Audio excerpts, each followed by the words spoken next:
All right.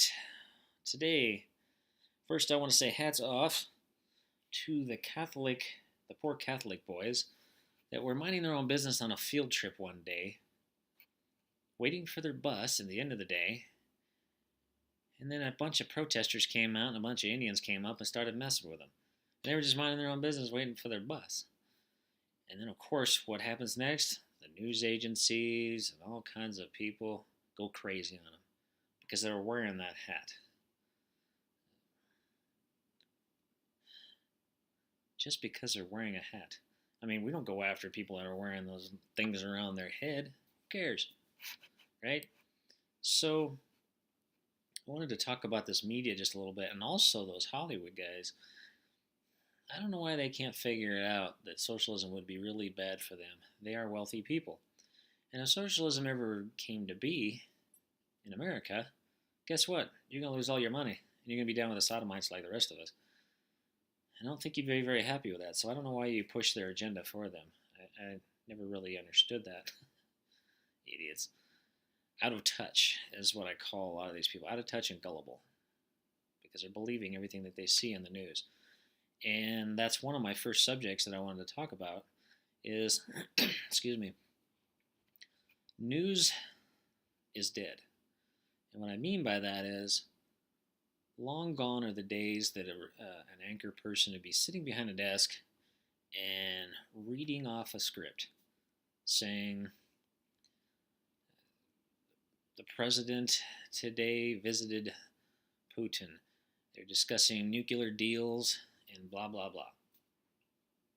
And they move on to another subject, right? This is how news used to be.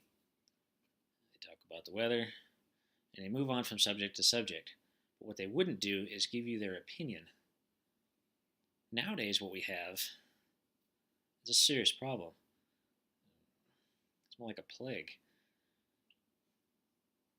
They have become activists instead of just reporters, just reporting the news. It's crazy how they've altered that and why. Are they being paid to do it? I don't know. Possibly, probably. So that disturbs me. And so a lot of things that you happen to see in the news, you have to do a little studying on your own sometimes when they're reporting stuff, because I've found many, many times when they'll say a certain thing and I'll do some research and I'll go back and go, no, no. Like like some of the GDP numbers between Obama versus Trump. When you look at year after year, month after month, Obama's averages, he did have some good months. He had some very horrible months that were actually in the negative GDPs. So his average was not that great. I think he's the first president to never break 3 in their presidency. Trump's being, I think his first month or quarter or something was like a 4. Most of the time he hangs around high 2s and low 3s, depending on what's going on. And so you got to be very careful about the news when you're believing it. And again, when it comes down to that research, I don't always believe the first thing I see, because a lot of those websites can be controlled politically anyway. So you have to be very careful when you're doing that research. And I tell a lot of people that when I'm debating with them, hey, don't believe me, go look it up. Spend some time looking it up. Don't just be gullible believing the first thing that you see on CNN. So that was my first subject that I wanted to talk about. The next one that I wanted to get into people's heads so you kind of understand it better, because there's a lot of misconceptions, they don't understand what they're talking about when it comes to the political spectrum. Where is a communist fit on a political scale? Where does a socialist fit? Where does fascists sit? Where do Republicans and liberals, where are they at? And so what I wanted to do is do a quick lesson on that, so that just to make sure that you understand fully where everybody is. And the best way that I've found to tell people, to teach people where everybody sits, is very simply, I say, okay, from a scale from 0 to 10, Zero being zero rights, total government control. They are not free. There is no freedom. Zero freedom. Now, as the scale goes up from 0 up to 10, it's slowly the government control subsides, and freedom, and you get more and more freedom. Okay, so you're about halfway there at 5. A little less government, a little more freedom. As you work your way up to 10, there is no government control, and there's total freedom, total anarchy, no laws, no rules. You do whatever you want. Now, so on that scale from solid government control, no freedom, you go all the way up to total freedom and no government. Okay? You wouldn't want to be on either end of that, right? I'm sure even some Democrats or some liberals or some socialists would agree with me on this very little part. You wouldn't want to be at the max of 0 or 10, right? I mean, you would not want to be in that area. So where does everybody fit? So definitely communism is definitely going to be down around that 0, 1, 2 ballpark, right? Because they have a tremendous amount of government control and zero freedom. People have specific jobs that they have to do. They make a certain amount of money, and you can't make any more than that. You're stuck there your whole entire life. That's what you have to do. So the government completely owns you. And so let's look at the next one. And this one messes up. I should say people mess this one up a lot, and that is fascism. Now they say, it's a lot of socialists or Democrats say it's on the right, and I'm like, well, how the heck could it be on the right when fascism? Hitler was a fascist. What did he do? He controlled the Germans. He controlled the schools, the media, had control over everyone and everything. Okay? There was very little freedom for them. You had to do this or else, or you go to those prisons or those camps. Okay? So how could that possibly be on the freedom side? It can't be. It's over around a 2 or 3, 1, 2, 3 scale area. And so is socialism. Socialism is the exact same way. Take from the rich? Well, that's not freedom. You're taking all my money. You're controlling me. And spread the wealth to everyone, but everyone remains poor. And that's what they don't tell you about when it comes to socialism. Everybody stays poor, and only the elites get to keep the money. And I think Hollywood people seem to think that they're going to be the elites and get to keep their money, I guess. Apparently. I'm not really sure. And so as we move up the scale, then you have liberals. Liberals tend to like a little more government and a little bit more control, but they're not as bad as those other ones that are down lower than them. I think they typically ride between a 3 and a 5, very rarely into the 6 range. It's pretty much where they reside. And so the Democratic Party is within that range now. Typically, you would see them at about a 3 to a 5.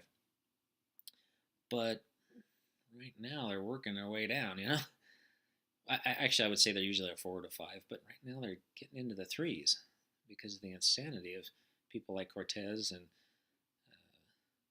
Bernie Sanders. There's a lot of them that are working their way lower and lower on that scale. And so let's keep moving up.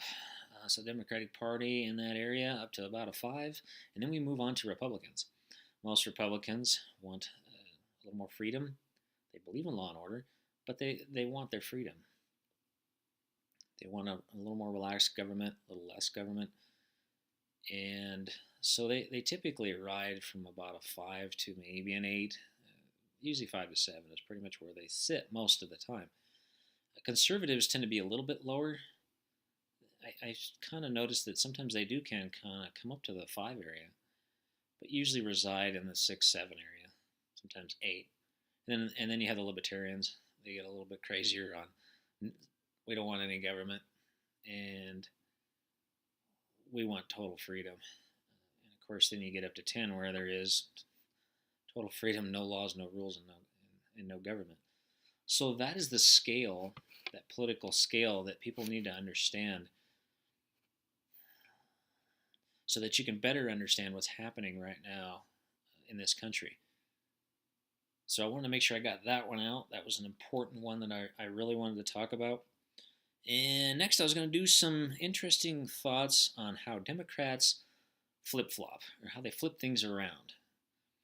we're seeing this a lot with the.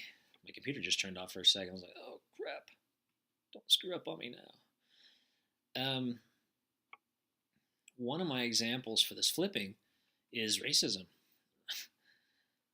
I love how all the democratically controlled medias always say that Republicans are racist. When you got to go back in time and take a look at the Democratic Party when it comes to racism. Who was predominantly in the southern states during the Civil War? Definitely wasn't the Republicans. It was the Democrats. Who was in the most northern states? Republicans were up there. I have an interesting thing here when I was looking at it. Let me pull it up real quick. Okay, sorry I got to wear my glasses because I'm old and I can't see up close. So what I wanted to also talk about is not only during the Civil War were they for the South, and they were for slavery, and they were racist, but it also proves further on down the road, later on, that when it came to freeing the slaves, how many Democrats do you think voted for freeing the slaves? Anybody? Anyone? Anyone? Zero. Big fat goose egg. Who freed them? The Republicans. Also came to the 14th Amendment, which granted slaves U.S. citizenship. Republicans voted that one in as well. And also the 15th, which gave slaves the right to vote. Not a single one, not a single Democrat in Congress voted for that. There was also some other ones, the Civil Rights Act and Reconstruction Act of 1867. So there was a lot of that going on. So who's racist here? But yet they flip it around and always put it on the Republicans. It's an interesting thing that they do. They try to please minorities to get their votes. When all Republicans really do is just, hey, we want to do this, we want to do that. We believe this is right and this is wrong. And so I'm going to show a couple of these flips to prove a point. Russian collusion, that's another one. I talked about that just a little bit in my first video. Let's see, I'll say Trump is colluding with the Russians. They're nonstop action on that. It's been, how long? 2.5 years? Millions of dollars spent on an investigation that has zero proof of Russian collusion. Now, the Socialists love to come back, or the Democrats love to come back and say, look at all the people we've arrested. Look at them all. If you do a little bit of studying and pay attention, and look at every single one of the people that they arrested by the government, by the democratically controlled higher echelon FBI guys, all of these people have got like perjury, evading taxes, nothing to do with Russian collusion. Absolutely nothing. But yet they keep going. Now recently they went after Roger Stone. And that one kind of made me laugh because he helped, I think, discover what Hillary Clinton was doing through WikiLeaks, or at least help push everything out so people could see it. And so you're arresting a guy using more manpower, and of course CNN was there to witness it. Now how does that happen? A secret raid, and CNN is there with their cameras. Okay, that proves another point. They used more guys in that raid than they did to kill Osama bin Laden. So, I'm like, it's an old man. They said they're worried about him running. It takes that many guys? Really? They brought in an armored personnel vehicle. Come on. So, there is no Russian collusion with Trump. I got news for you, Dems. There isn't any. Trump doesn't give a crap about him. He could care less about him. He just has to watch him now because of the nuclear stuff that's going on right now. So he's got to keep an eye on him because Russia's always trying all kinds of crazy stuff. But he's definitely not his puppet.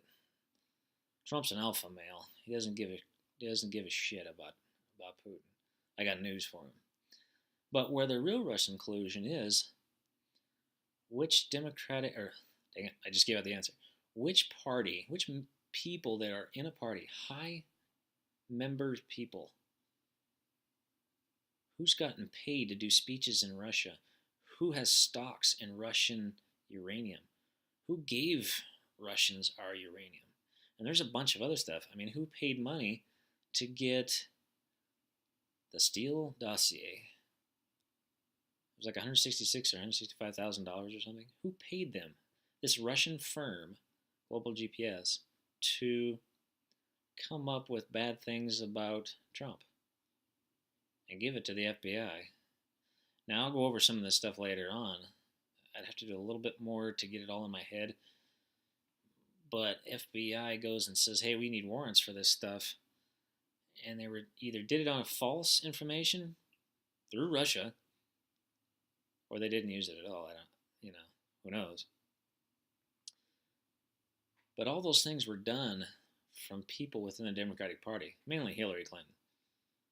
And if Hillary was doing it, I guarantee Obama knew about it. Rice, they're all in it. They're all in bed together. So, because they do something wrong, they do something bad. Okay, we got to flip it around. Let's put it on the Republicans somehow, some way. I picture them in these meetings, in these brainstorming meetings. Okay, let's do this. Now, let's shoot an email to all of the mainstream medias that we control so that we can get all this out and we can do it in the same way. Everybody will be saying it, so we'll saturate the airwaves. It's insane what they do to keep themselves in power. And Trump interrupted that, and they hate him for it. Absolutely hate him. Let's move on to sexual assaults. Yeah, I love that one. I've been watching on the news lately where they go, Ford was right. We believe Ford. We believe the woman. Yeah, so let's stereotype the poor guy. Let's do that. With zero proof. Zero actual evidence. Only guilty by society. And they only used to do that back in the dark ages when they hanged people because they didn't like them. We have rules and laws. But yet when somebody does sexual stuff, assaults, rapes, on the Democratic side, you never hear about it. It is complete silence. Just total blackout on it. They never asked once, I don't believe, Bill Clinton about it.